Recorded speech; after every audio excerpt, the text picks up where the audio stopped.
Olá, muito bom dia para você. O Record News Rural de hoje está começando. É muito bom ter a sua companhia.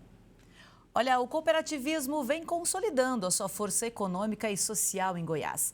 Atualmente, já são quase 670 mil cooperados no estado, gerando mais de 18 mil empregos diretos. Na pequena propriedade de Bela Vista de Goiás, na região do Largo, uma mulher lidera a lida no campo. Divina foi criada na roça, mas longe do curral. Depois do falecimento da avó, recebeu a propriedade de herança. Com os irmãos fora do país e viúva, ela decidiu tocar a produção de leite sozinha. Uma luta todo dia, mas vale a pena. É muito gratificante você ver uma vaca encher um balde daquele. É muito gratificante quando nasce uma bezerrinha. Ela contou com um apoio importante na condução do negócio, a cooperativa Cooper Belgo, da qual a avó já era cooperada. Os técnicos que dão orientação para a gente, né? Dúvida que a gente tem, um animal que precisa de assistência, eles estão sempre aqui. A propriedade rural tem 30 cabeças de gado e produz 400 litros de leite por dia. Toda a produção é entregue à cooperativa. A produção da Divina e de outros quase 300 cooperados somam 80 mil litros de leite por dia, que são entregues para a Cooper Belgo. A cooperativa encaminha parte in natura para outros laticínios e a outra parte vai para a indústria da própria cooperativa. 80% do leite que chega na cooperativa é da agricultura familiar, o que permite com que eles participem de programas que visam a segurança alimentar. Entre eles, o Programa de Aquisição de Alimentos, o PAA estadual, e o Programa Nacional de Alimentação Escolar, o PENAI. Os municípios ou as escolas estaduais colocam na sua merenda iogurte, leite, manteiga. Nós participamos da chamada pública e conseguimos entregar aí durante todo o ano nessas escolas. Além de atender esses programas, os produtos também vão direto para a mesa do consumidor por meio dos supermercados. A cooperativa comercializa, em média, 44 mil unidades desses produtos lácteos todos os meses, não só aqui em Bela Vista, mas também nas cidades vizinhas, sendo Goiânia a maior consumidora. Ainda em Bela Vista, encontramos mais uma família tirando o sustento do campo com a horticultura. Do solo nascem alface, rúcula, couve, cheiro verde. Luiz, a esposa Iolene e os filhos moram e trabalham juntos desde 2020. Antes da pandemia, eu trabalhava na cidade. Trabalhei simplesmente 2 anos lá. Aí resolvi voltar para a horta de novo, que a pandemia também estava muito ruim. Então viemos para a roça pegar um outro ritmo de vida que é bem mais saudável. Aqui a gente tem galinha, aqui a gente tem as verduras, né? O ovo, tudo é daqui. A gente se alimenta mais daqui. Algumas coisas que a gente compra na rua, tipo arroz, óleo. Parte da produção vai para feiras e Ceasa. A outra parte é entregue na cooperativa Floriar, que separa tudo e encaminha para projetos também do Programa de Aquisição de Alimentos a nível federal. Nós vamos estar beneficiando os idosos, né? Mães solos, todos aqueles beneficiários que estão inseridos no cadastro único do município, né? Tem também algumas ONGs que participam com famílias, então vai ser um aporte maravilhoso na área da alimentação para eles. Entre as beneficiárias tem a Graciele. Ela é mãe solo de 4 filhos, sendo um deles com deficiência.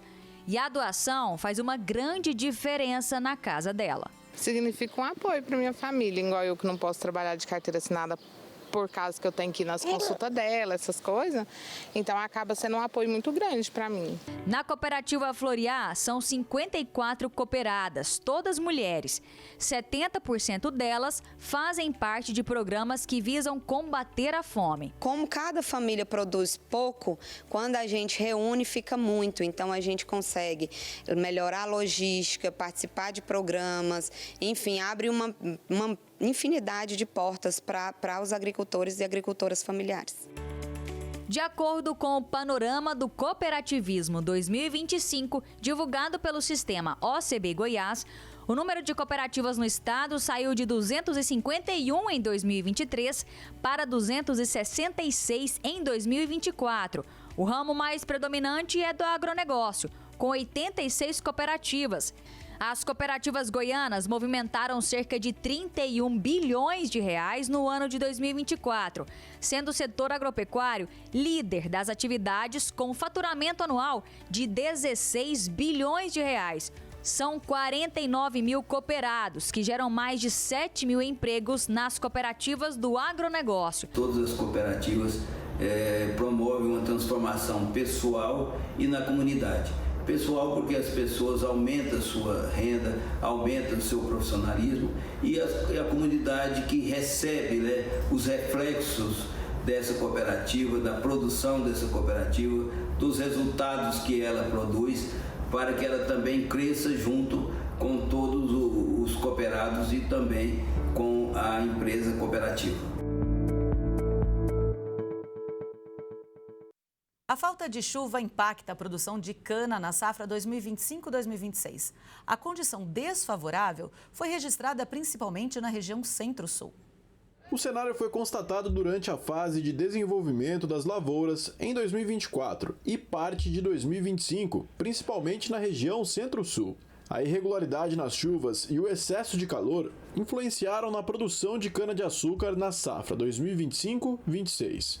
A área estimada pela Conab para a cultura do atual ciclo é 8,97 milhões de hectares, 2,4% maior em comparação com 2024-25. Mas o aumento não compensa as perdas de 3,8% na produtividade média nacional no atual ciclo, projetada em 74.259 quilos por hectare. Neste cenário, a produção esperada para a atual temporada é de 666 milhões e 400 mil toneladas, redução de 1,6% em relação a 2024-25. Na região sudeste, a maior produtora do país, o recuo mais acentuado foi observado em São Paulo, com 18,2 milhões de toneladas a menos a serem colhidas. Situação semelhante foi registrada no norte do país. Mesmo com o aumento na área de plantio, a redução deve totalizar 4 milhões de toneladas a serem colhidas.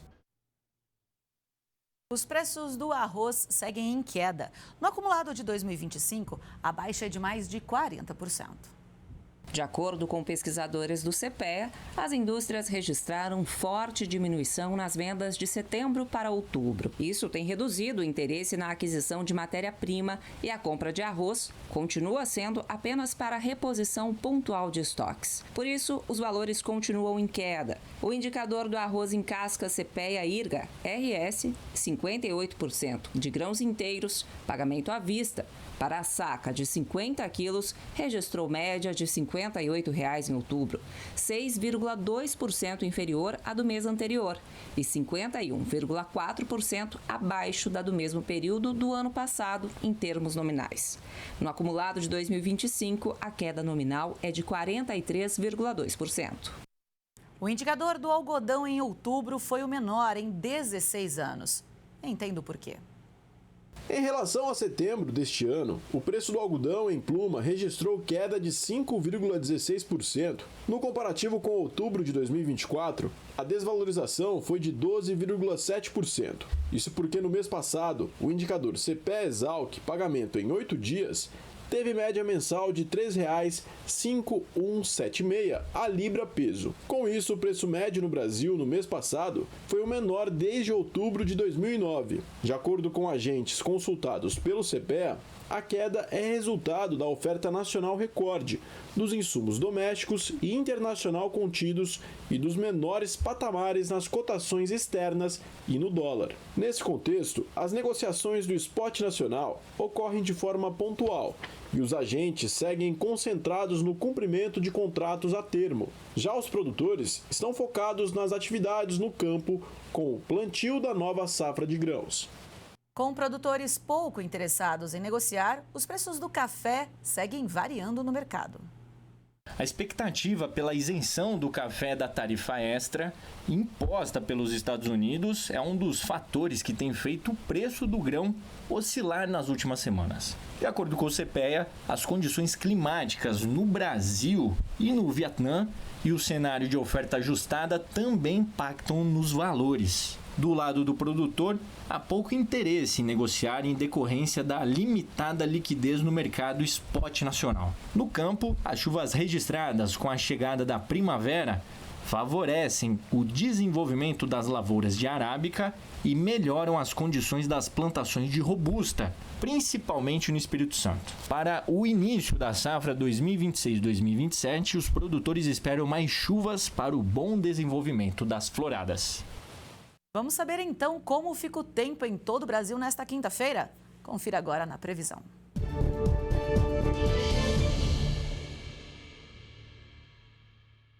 As instabilidades diminuem em algumas áreas do centro-sul do país nesta quinta, e o tempo deve seguir mais firme em boa parte das regiões.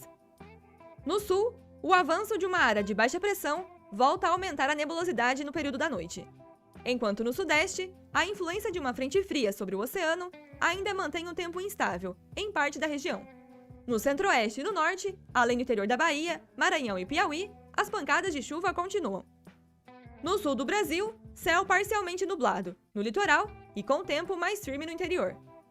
A umidade marítima mantém o tempo mais fechado, em áreas costeiras, do Paraná e de Santa Catarina. E no final do dia, a intensificação de uma área de baixa pressão aumenta a nebulosidade sobre o sul gaúcho e os Pampas. No sudeste, o céu amanhece carregado entre Minas, Rio e Espírito Santo. Em São Paulo, há variação de nuvens, com tempo mais fechado, no litoral, norte e oeste do estado. No interior paulista, o sol aparece entre nuvens ao longo do dia. Em Mato Grosso, metade norte de Goiás e em áreas de Mato Grosso do Sul, o céu deve ficar mais fechado também. Em Mato Grosso, metade norte de Goiás e em áreas de Mato Grosso do Sul, o céu deve ficar mais fechado também. Enquanto no restante da região, o tempo firme predomina.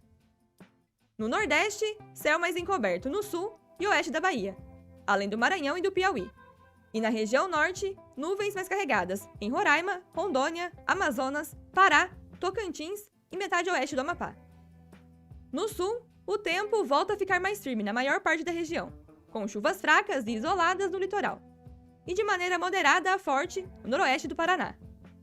No final da noite, o reforço da baixa pressão sobre o Paraguai estimula pancadas isoladas no sudoeste gaúcho. Na região sudeste, as instabilidades persistem em Minas, Rio de Janeiro e Espírito Santo, com chance de temporal no Nordeste mineiro. Em São Paulo, chuva mais localizada e fraca, no norte e litoral do estado.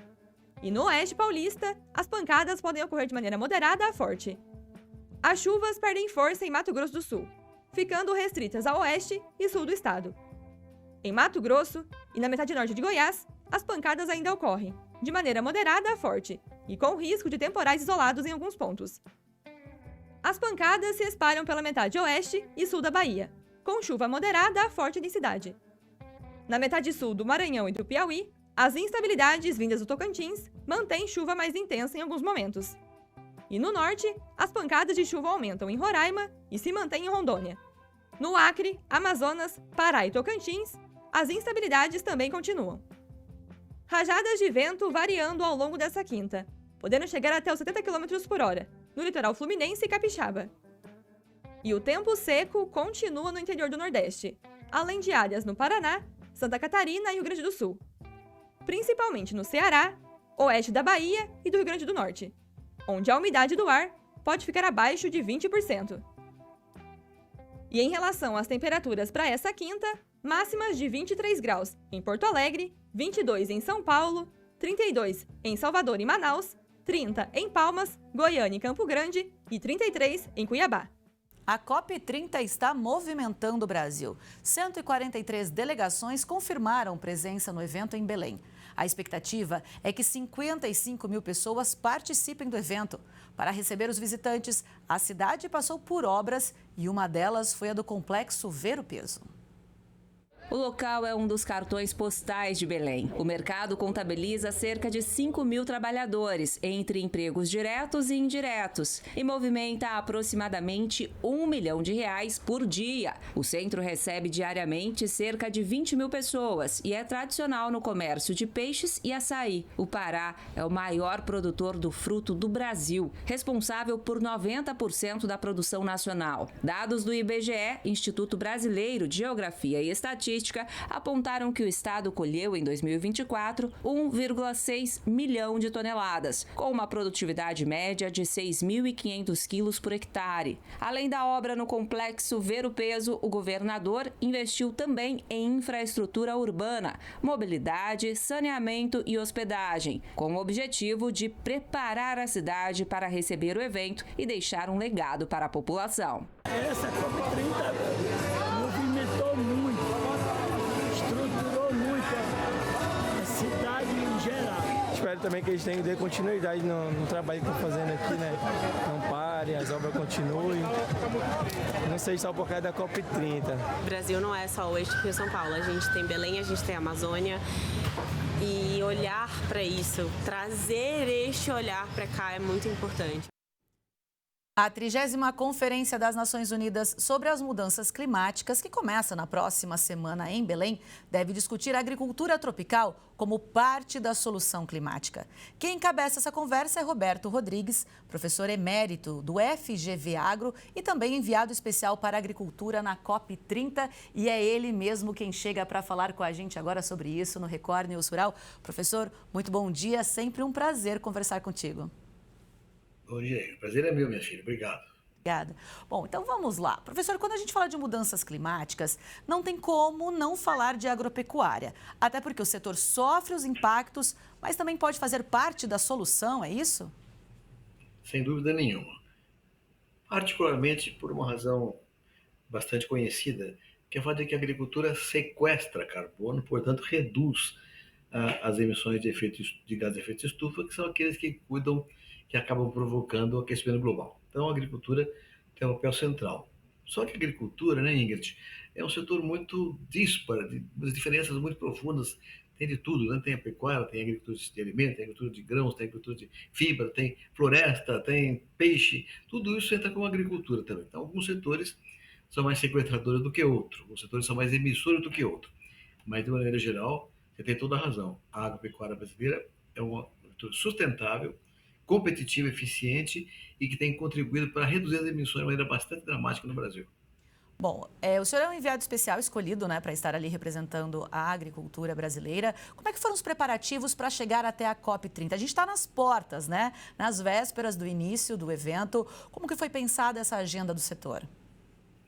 Muito bom. Ontem mesmo, aliás, na segunda-feira, eu entreguei ao presidente da COP, que é o embaixador André Correia do Lago, um documento que se chama o documento que mostra a agricultura tropical brasileira como um instrumento de redução de emissões. Esse documento, Ingrid, tem 2 capítulos muito grandes. O primeiro deles conta a história da agricultura brasileira nos últimos 50 anos.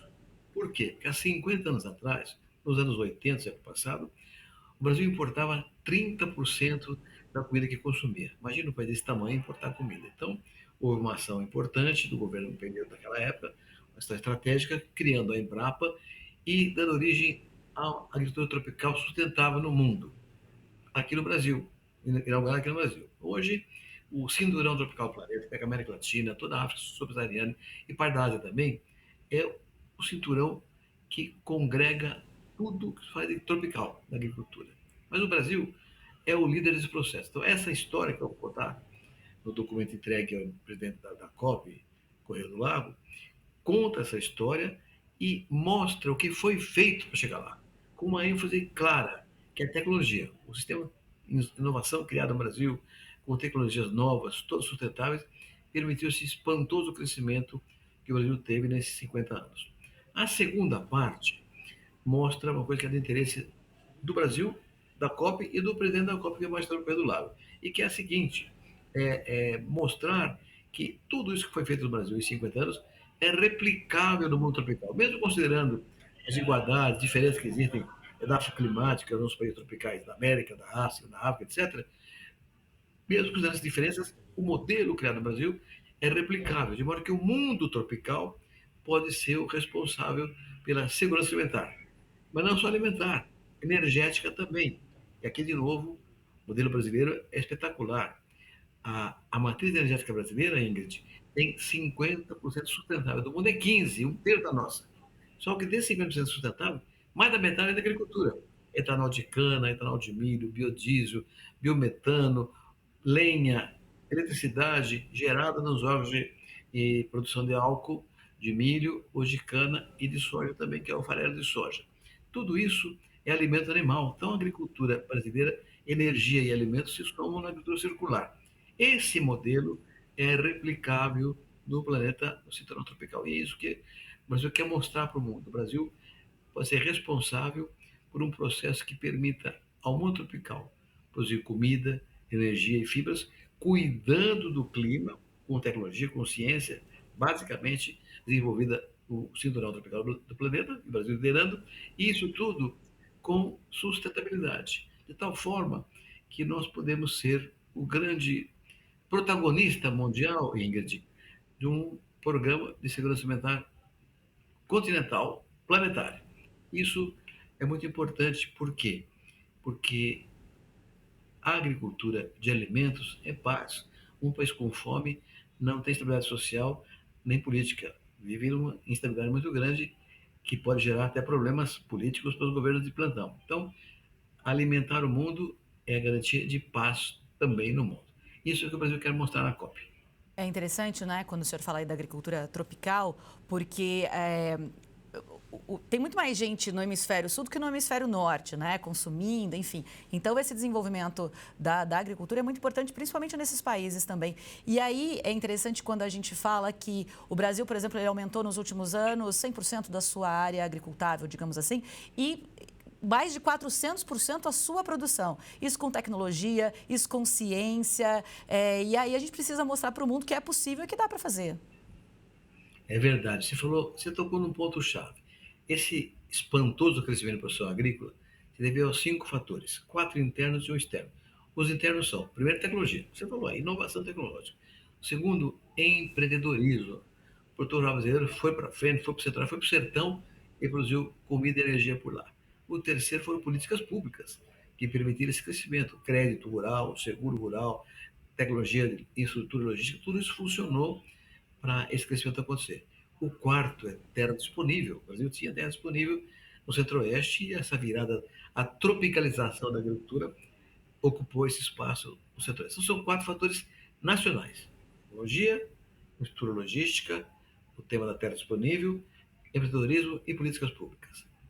E tem um quinto, que é o mercado internacional que cresceu, Ingrid. Sobretudo na Ásia. Os países na Ásia tiveram aumento das populações e a renda per capita também cresceu. Isso implicou em aumento da demanda. Então, nós crescemos oferecendo produtos que os países asiáticos, principalmente os asiáticos, cresceram com demanda. Então, juntou, quando a gente vai na roça, a fome com a vontade de comer. E esse crescimento foi viável e ainda continua para frente igualmente viável, porque todo mundo sabe que devemos chegar até os anos 2050 com 10 bilhões de pessoas no planeta. 2 bilhões a mais do que temos hoje no mundo. Então, é preciso aumentar a produção de comida, de energia, de fibras, com sustentabilidade. E quem vai fazer isso é o agrotropical. Exato. E o senhor fala também, né, da importância de um financiamento internacional e também novas regras de comércio para que os outros países possam seguir o exemplo do Brasil. Eu queria que o senhor explicasse um pouco mais, né? Porque não é só ensinar, plantar, produzir, exportar tecnologias, mostrar a ciência, mas só isso não faz a terra germinar, né? E esse alimento ser vendido, chegar a quem precisa. Você tem toda a razão, Ingrid. Parabéns por esse comentário. Para que isso aconteça, 2 fatos são fundamentais. O primeiro é o financiamento, né? Porque implantar um programa de agricultura em países tropicais, mais pobres, na África, na Ásia, mesmo na América Latina, custa dinheiro. E esses países não têm recursos para isso. Como o alimento é um instrumento para o mundo inteiro, é fundamental que os países desenvolvidos financiem esse processo. Então, isso é muito importante. Falou muito bem. Mas o segundo é a regra de comércio. Hoje, os países ricos, a Europa, o hemisfério norte todo, Estados Unidos, Canadá, Japão, países ricos, têm mecanismos de proteção muito fortes para os seus produtores. Como é que isso é feito? Com subsídios à exportação e com práticas que inibem a exportação de países mais pobres para os países mais ricos. É o que chama escalada tarifária. A commodity agrícola, o grão e tal, não tem tarifa. mas se agrega valor em tarifa para inibir o nosso processo de crescimento. Então, para que o crescimento aconteça nos países mais pobres, é fundamental que haja financiamento, mas também que haja uma flexibilização das regras de comércio que permita aos países que venham entrar no mercado participar do mercado como comercializadores, como vendedores para o mundo desenvolvido da sua produção também. Você tem toda a razão. São dois pontos centrais para que o mundo tropical alimente o resto do mundo inteirinho. E é interessante, né, essa questão de alimentar o mundo. O Brasil é um grande produtor de alimentos, né, as principais commodities, as principais culturas, e também muito desenvolvido com relação à agricultura familiar. Mas o senhor fala muito, né, sobre o Brasil poder ser o protagonista da paz mundial. Nós nos encontramos recentemente num outro evento, que o senhor falou muito sobre isso, né? Como é que o Brasil pode, aqui, né, ser esse protagonista, de que maneira ele pode garantir a paz do mundo? Então, há um silogismo bastante claro, que é o seguinte: agro é alimento, alimento é paz. Um país sem alimento não tem paz, não tem sossego. Então, agro é alimento, alimento é paz, portanto, agro é paz. É um silogismo óbvio, né? Fácil de compreender. E isso é que é fundamental que os governos entendam para que se somem nesse processo de produção de alimentos e também energia, fibras, com sustentabilidade. Então, como é que o Brasil pode fazer? Há dois mecanismos. O primeiro é o Brasil crescer mais na sua produção e ter acordos comerciais que permitam escoar essa produção para países do mundo inteirinho. Então, é um processo direto. O Brasil contribui diretamente, produzindo e exportando alimentos, commodities ou industrializados. E o segundo mecanismo é o Brasil exportar conhecimento. Exatamente o que está no nosso documento para a COP. O que nós aprendemos a fazer a duras penas, aprendemos por conta própria, nós queremos ensinar o mundo a fazer. Numa velha história, a gente fala muito isso no interior, em vez de dar o peixe, ensinar a pescar. Então, o que nós queremos fazer é isso, ensinar ao mundo tropical o que nós fizemos para que eles tenham o mesmo modelo, respeitar as suas condições próprias, específicas de cada país, mas o mesmo modelo para produzir agricultura tropical sustentável e, com isso, exportar também eles para outros países desenvolvidos e mais ricos. Então, essa é a ideia. O Brasil exportar alimentos, energia, fibras, mas ensinar os outros países do mundo tropical a também produzir e também exportar. Harmonizando, inclusive, um tema complicadíssimo, que é a questão da desigualdade social. Se nós fizermos que os países mais pobres, em desenvolvimento ou subdesenvolvidos, produzam renda, riqueza, empregos com agricultura de alimentos, estamos reduzindo a desigualdade social, que é um fantasma que afeta duramente também a própria paz universal. E diminuindo a fome, né? Dando comida para quem precisa, fazendo a comida chegar realmente na mesa de quem está com fome, de quem tem que comer, todo mundo. Bom, um outro assunto que pode estar na pauta da COP também é o Plano Clima de Mitigação. Queria que o senhor explicasse um pouco como é que está essa discussão. Tá. Bom, aí é um pouco mais complexo, vou explicar para você. Para a COP, cada país tem que oferecer o seu Plano Nacional de Mitigação. E a maior parte dos países já apresentou para a COP. Isso aí é um compromisso que cada país tem com a ONU, com o mundo inteiro, para reduzir as emissões, para evitar o aquecimento global. Não pode crescer mais do que 1,5%, 1,5 grau centígrado, comparado com o que era 2005 no mundo inteirinho. Então, essa é a regra.